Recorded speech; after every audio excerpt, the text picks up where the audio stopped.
New Divines, champion of Pog. New Divines. Aphrodite is coming, I guess. We know nothing about her as a divine, but we do know their first champion, Bubbloon, champion of Aphrodite. Now, it may not be the craziest champion card we've yet to see, like Avoid strongly holding onto that title still, but I will take any hope that Wexus is going to be awesome next set. Bubbloon says that you can discard this Bubbloon, expend a water in order to enchant up to 2 water to your field from either your Underworld or Spirit deck. Now this effect is interesting because I believe it is the first time we have an enchant effect that works on turn 1 with an empty Underworld. We of course have cards like Solar Charged and Tsunami High Tide that have let you at invoke speed enchant to your field previously, but they required your Underworld to already be set up. Now, there is Lunar Phase Full Moon, which doesn't have to take from your Underworld, but that's a counter rune and it's kind of a different situation. So it's really interesting to see this invoke speed enchant, so to speak, on a card like this. Now, there's only 2 receivers in water right now.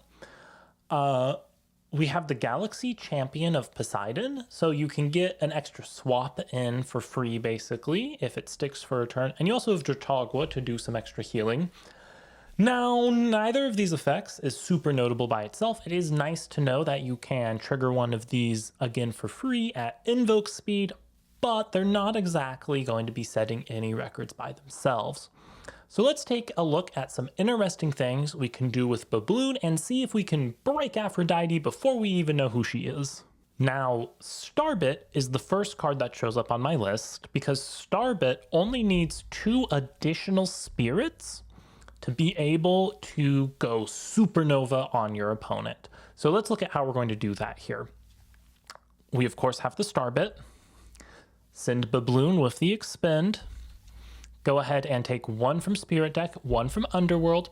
There's now 3 water on the Starbit, so that's going to give it the 7 attack it needs, and it will go ahead and ascend to Supernova, of course taking an extra Spirit from the Spirit deck.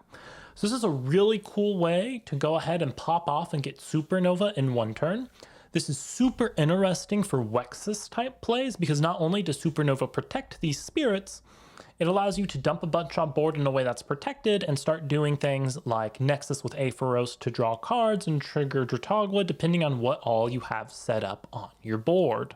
Now this is super cool in my opinion. You also have the fact that Bubbloon turns Tadpuff and any 3-drop into a 3-card combo, so to speak. So you can special cast the Tadpuff, drop extra spirits on it with the Bubbloon, and then ascend into the thing you're after. What's even more interesting is this turns any Elestral that's already onto the field into something that you can ascend on top of. So let's say you have a pretty standard board state where you open an Astrabbit and it's stuck to the field for at least 1 turn. Well, guess what? We're going to send the Bubbloon, get some spirits on the Astrabbit, and Chronodial!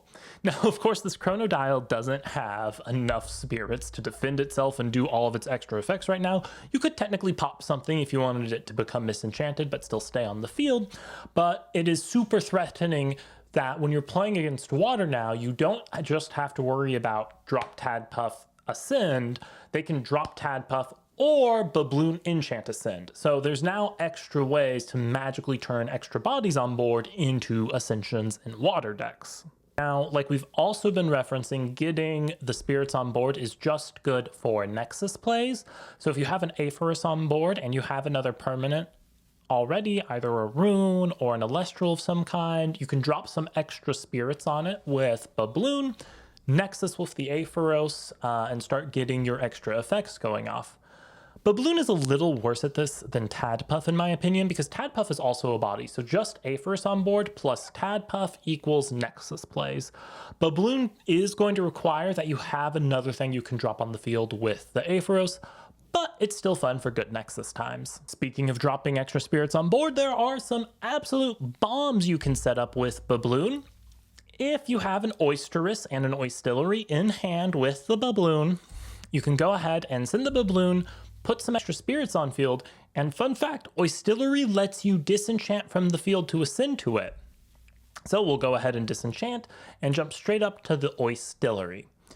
Now you have the big scary body on board and can, if you have any extra water cards in hand, start blowing up your opponent's board, which is very fun. Now, Oistillery is a favorite of mine, but there are some better cards you can actually enable with Bubbloon. Notably, Chronodial and Curubus. Chronodial and Curubus both have different effects that let you utilize the spirits on field. Curubus is a disenchant 2 to blow something up. Chronodial gets protection if there are enough spirits on board, and also lets you disenchant from itself, not anywhere on the board like Curubus, to do effects. So, one Bubbloon in hand can enable a Curubus.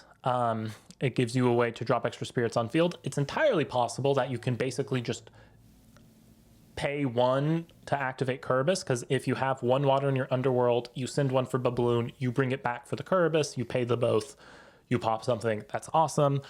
Obviously, turning on Chronodial's field protection by either having 6 spirits on board. Chronodial will naturally have 3 on it no matter what. You can drop 2 with Bubbloon, so as long as you have 1 other spirit on board, Bubbloon and Chronodial will create protection for you. Sometimes it's hard to get all those spirits on board. Or if you already have an established Chronodial, you can just shove some extra spirits on it to start blowing up more things. Really cool things you can do here. It's of course also possible to do normal silly bonus spirit shenanigans. You can summon a Boombat, drop some water on it, then kill with the Boombat and still have the Boombat to poke or establish a board for next turn. Are you going to be doing that? I don't know, maybe it's an option. You know, you can do some interesting things like that with extra spirits. Now, I'm not sure Bubbloon by itself is going to be redefining the meta anytime soon, but it gives me massive hope for what's coming with Aphrodite and the Wexus potential we're going to have for next set. What are your hopes for Aphrodite? Let me know in the comments below, and what are you most looking forward to in the next Elestral set? If you enjoyed this video, consider subscribing. And, of course, YouTube thinks that you will like this video over here, so feel free to click on it and continue watching if you enjoyed this one. As always, happy casting, and I hope to see you around in the next video.